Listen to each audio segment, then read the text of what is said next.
All right, good morning, everybody. My talk, 7 years of famine, what follows, feast or extinction? I've been going to the PDAC for 20, 25 years, and I observed over time that the juniors follow a predictable cycle. They have a great New Year rally. The peak tends to be at the PDAC, the world's biggest mining conference, and then shortly after, everything goes into the tank. And so I coined the term the PDAC curse. But there have been years of exceptions, and you look at 2003, that's when the China supercycle started to begin. 2006, when the big miners finally figured it out that this was what was happening. And 2009, when we came out of the 2008 abyss. And then again, 2016, when we thought we had a turnaround. But last year, we also did not have a PDAC curse. And this year, probably not. And it's for a very bad reason. Because last year, we did not really have a junior resource sector rally in the first quarter. And we haven't really had one this year. And so people are starting to talk about extinction of this sector as we're heading into the 8th year of a bear market. And you can see sort of the big blue value traded spikes, and you saw one last year, but it was for something different. And so I've created a new type of chart to better track, because that old TSX Venture chart, the TSX Venture used to be dominated by resource listings, but that has changed since 2011 when we entered this downturn. And the blue is the resource sector traded value, and the green is the new stuff. And the new stuff is stuff like cannabis, and that huge triangle you see in the first quarter of last year was the cannabis blockchain blow-off. And you can see the yellow, that's the percent of the value traded represented by resource listings on the venture exchange, and the red is non-resource listings. So we have lost the audience for the resource juniors, and a big question is, what can bring them back? Now, it's all about bubbles ultimately. We haven't had a proper bubble in the junior sector since 2011. Now, the last really big bubble that hurt us was the dot-com bubble. And these are winner-take-all dynamics. The resource sector does not have a winner-take-all dynamic. And what you can see with the cannabis space is the climax happens when the last money runs in, it becomes clear that who the winners are going to be, and then the latecomers and the also-rans start to fall off. And that chart of Canopy sort of shows you the next stage. We had October 17th was kind of the transition. It's legal in Canada, but it's not yet legal in the United States. That's a market 10 times bigger. So now reality should be setting in. What's the cash flow? What's the bottom line? How profitable are these? You add up all the cannabis stocks, and it's 100 times bigger than the value of the future market. Well, we are past that stage where the cannabis is sucking the risk capital oxygen out of our room. Any new startup that wants into the space is dead on arrival. It's now down to the finalists. That's a different pool of capital. The Canadian companies are the staging ground for the American market. So cannabis stocks are no longer an excuse for the resource juniors. Similar with Bitcoin and cryptocurrency. Now that doesn't have a winner-take-all dynamic because there is no future market. It's trying to be money. It theoretically could be a currency, but it's still very parasitic on the existing master currency, which is the US dollar. And you've got you see like the Hive there, Hive blockchain, the big blow-off this time last year. The cryptocurrency bubble is also dead. People realize that these things are just like OTC bulletin board stocks. Anybody can create a cryptocurrency, load up on the very early coins, and then run the thing up and then blow it off to the sucker. So everybody now understands that. So that's not going to be sucking away capital from the resource juniors. The bubble dynamics for resource juniors basically take two forms. One is what we've been most familiar with the juniors back in the 80s and 90s, and that is the S-curve of a major new discovery where you don't yet know the limits of the deposit. Everybody gets excited, and you end up with a valuation that's what it is at the end of the day, but very early in the game before you have a resource estimate. And we call that the S-curve. The other kind is what we had from sort of 2003 till 2011, and that is when you see real metal price increases change the economics of the failures of past exploration cycles. And so all of a sudden you dust off these existing deposits, you raise money, it's very attractive to institutional capital because they can, project the metal price trend to wherever they want, and they can justify the decisions they make. And that was what was going on in the period of 2003 until 2011. And here's sort of a walk back into time showing the periods when feasibility demonstration dominated versus discovery exploration. But since 2011, neither has really dominated the market. Metal prices have been sideways or retreating, and discoveries, well, we don't really have the Voisey's Bay or anything like that that really captures the market's imagination. We had Arizona mining, and that was classic. You could see it coming, you could see it unfolding, you could quantify it, but it disappeared for $2.1 billion last year, but it had no ripple effects anywhere else. It did not turn the glass half full for discovery exploration. So here we are now in this period, gold's at 1,300, and the question is, can we get any sort of optionality coming back into the equation?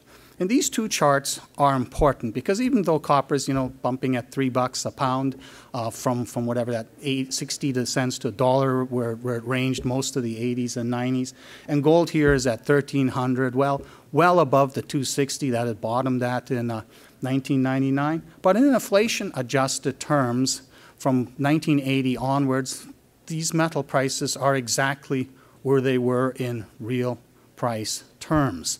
So there are, all the failures from the last exploration cycles are still failures at these prices. We need substantially higher real metal prices from current levels to bring back that kind of optionality, excitement, and institutional capital that dominated the the 2003 to 2011 period.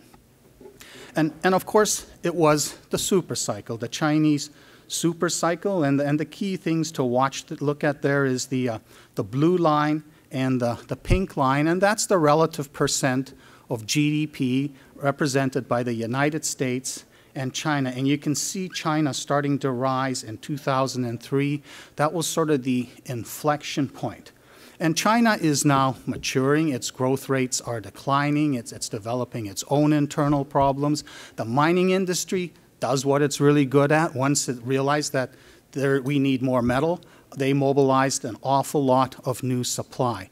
We are now away from super cycle thinking, back to business cycle thinking, the kind that we had in the 80s and 90s. And the mining companies are no longer developing stuff. They're rationalizing their operations, and they're hoping that a business cycle-driven supply-demand imbalance emerges. Maybe electric vehicles are going to create brand new demand for copper, and that they'll end up enjoying a period of huge margins again before they make any move to develop new deposits. Now, the great hope is the India super cycle, but that's the orange line down there, and you can see there it's about 3.7% of GDP, and but at the projected growth rates for the economy and India itself by the IMF, and all of those are probably optimistic, it'll be 2025 before we hit that tipping point where China or India can really kick in and redo what China did in 2003. So that hope for the big optionality trade, the feasibility demonstration cycle, that's down the road. Now, gold. What I like to do is look at gold from the perspective of the gold stock, the above ground gold stock, as a value of it as a percentage of global GDP. And when you plot that up, you get that interesting line, a massive peak at 25% in 1980, and the recent high of almost 14%, and now it's kind of like 9, 10%. And what does this mean? But what if the value of the gold stock is a measure of global uncertainty about the future? And what if we say it's going to now stay stable at 10%? And you can see that over the next few years, based on the growth of the global economy, it's going to grind up to $1,600 or so, and that's just in real price terms. That's not inflation adjustment, which doesn't do a thing for deposits that are marginal at today's prices. But what we're also in is a zone helped out by the Trump administration where almost anything can happen, similar as to what happened in 1980 when gold charged to $850. The equivalent today, 25% of GDP, would be gold charging to $3,500. Now, we are entering a period of stress that is extraordinary. The low would be $500 in terms of the 4% that it was when America was celebrating its Cold War victory and the dot-com revolution, but that's so far below the cost of producing new ounces that that's unlikely to ever happen. So what could bring back enthusiasm for gold? This chart I used back in the old days. I've revived it because with the new administration, the United States is on track to building the debt. Trump wants to beat Obama at absolutely everything, and he's certainly plotted a course to do that in terms of the debt. So March 11th, the suspension of the debt ceiling expires, and the Congress has to approve either an increase or another extension of this suspension. Otherwise, they cannot keep paying their bills. So now the Democrats are in charge of the House. And the question is, will they behave like the Tea Party did in 2010 or in 2011 after they took the House and start to blackmail the administration in terms of what's going to happen next? So interestingly, the market, or in the media, there's now being floated that Trump's going to attack the deficit, and he wants the Democrats to figure out where the cuts are going to be, and it's not going to be the military or building a wall or other of his basis pet projects. But here's a problem. The situation in the United States is not going away. The hollowing out of America from the jobs moving overseas from 1990 onwards, that basically reversed under Obama when he took charge in 2009. You can see the rise in manufacturing jobs. There's been a natural reshoring of manufacturing. But the next wave of reshoring, which is being stimulated by Trump's protectionist strategy and the potential disruption of global supply channels, it's going to come with high degree of automation. And the Brookings Institution published a study about a few weeks ago in which they looked at all the types of jobs in America and rated their vulnerability to automation, to replacing the humans. So one of the really big questions is, what are the workers of the future going to do in order to have the means to consume the goods and services produced by a very much automated system of production controlled by capital, which is in the hands of, say, the 1%. So this is nothing that Trump is doing is going to change this trend. And talking to my children who are in their 20s, does anybody here know who Andrew Yang is?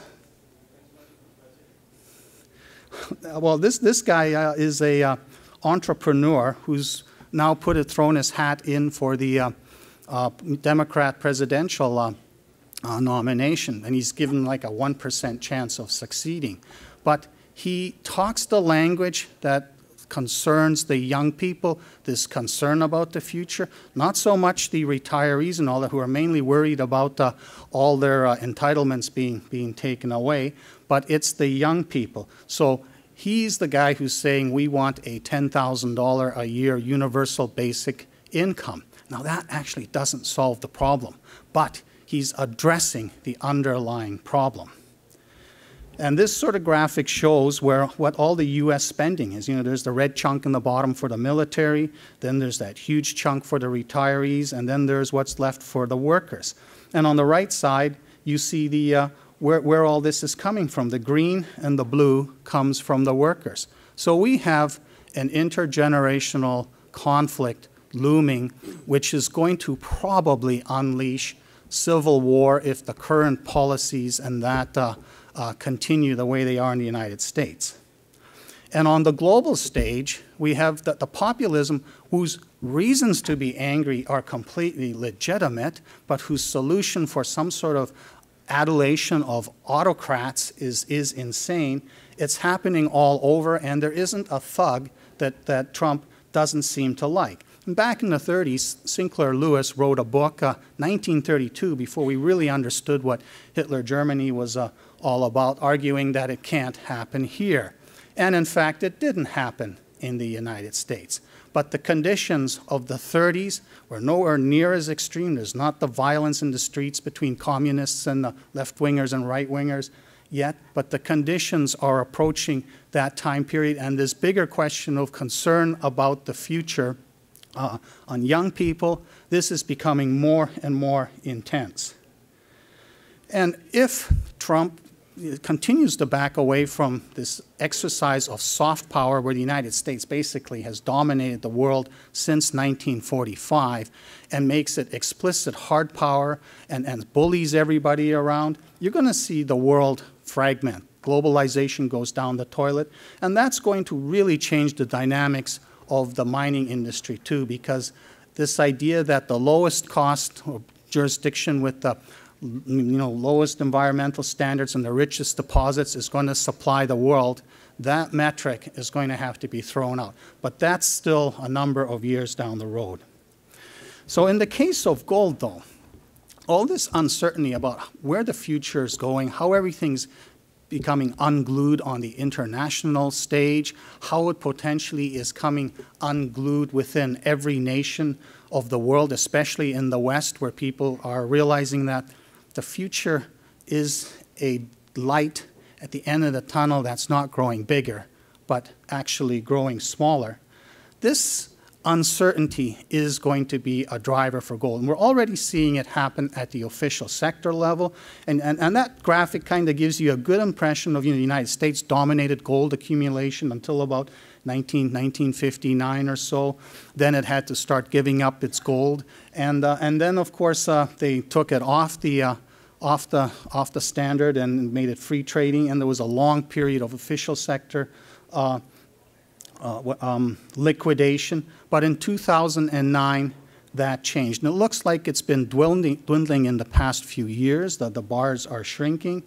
But what's really interesting is China has produced, 3,000 tons of gold since last reporting 1,054 as their official stocks in 2010. They've boosted it to about 1,800 recently, but China's the official buyer of its gold. Have they been blowing it into the market, into the global market, or are they secretly hoarding gold? If China owns all the gold it produced, and it's the biggest producer in the world, it's now in second place ahead of Germany with half the holdings. Russia has been accumulating gold. Right now we have a bit of a problem because Venezuela's gold is apparently being dumped into the market by its creditors for whom it has been pledged as collateral for their loans that are never going to be paid back. So we have to work our way through. But that trend is out there, this desire to get away from the US dollar, because as long as you're using the US dollar, if the United States says, well, we think Iran's not complying with the deal, so we pull the plug on it, and by the way, we create sanctions, everybody has to follow it. And the rest of the world's saying, yeah, but you're lying. You just have a thug agenda from a bunch of neocons that you're pushing with Iran. We want to do business with Iran. These are people, sure, they mess around in the Middle East, but we want to do business. But you can't as long as you're using the US dollar. So Trump's policies are actually accelerating needlessly the demise of the US dollar as the world's single reserve currency. Now, there's no obvious replacement, but as everybody contemplates that, it becomes patently obvious that gold is the thing to hold in the interim. And that's sort of at the high level of central bank level. But right now, there's a potential whole new audience that can come into gold. Gold has traditionally been the domain of right-wingers, libertarian types, but they have sort of forsaken gold in the last while because right now, thumbs up for gold is thumbs down for Trump.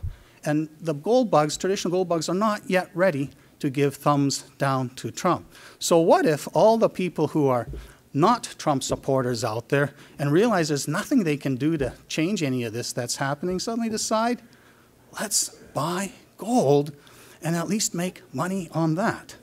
And that trend, I think you're going to see that gold becomes something of interest to the entire political spectrum, and that when that gold starts grinding up, that's important. Now, the juniors, what's going to drive a bubble there? Well, this kind of gold uptrend that's going slowly is not going to really ignite anything because the optics are poor. But the junior sector is really damaged. I mean, of the 1,200 companies on the venture, only half of them still have enough money left to keep the lights on. And the financing, there was a bit of a recovery in 2016-17, but last year was a financing disaster. And so far this year, it has not been great either. So for a while, we could blame crypto and cannabis for sucking the oxygen out of the air, but that's no longer happening. So the entire system is in danger of dying unless audiences come back, rediscover it.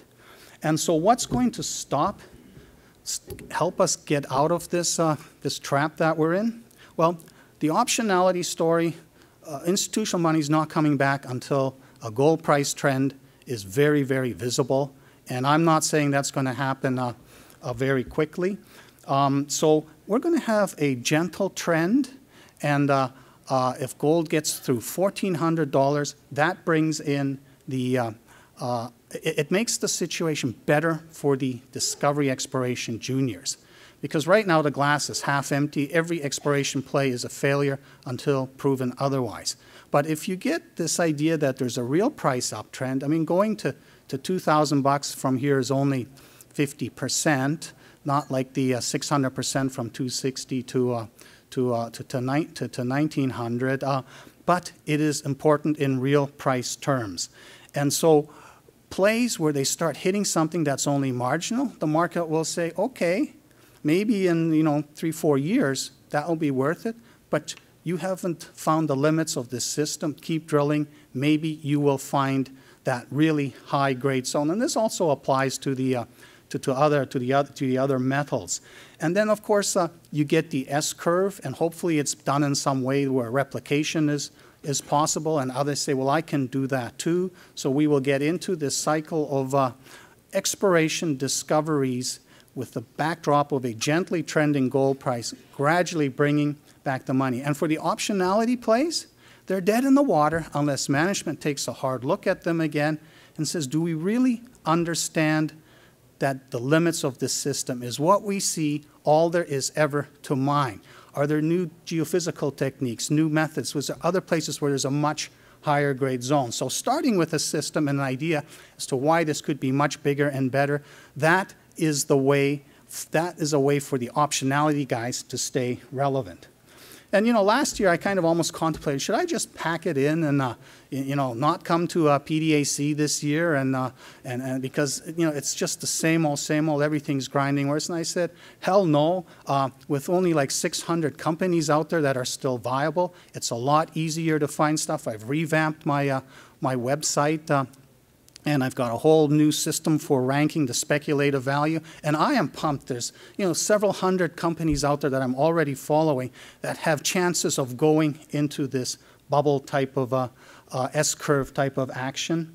And I've even decreased the cost, $4.50. For those of you who are not already subscribers, there's a special to the end of this month. If you get that code there, MIF 2019-0331, it expires, and you can get it for $3.50 for a full year. Thank you.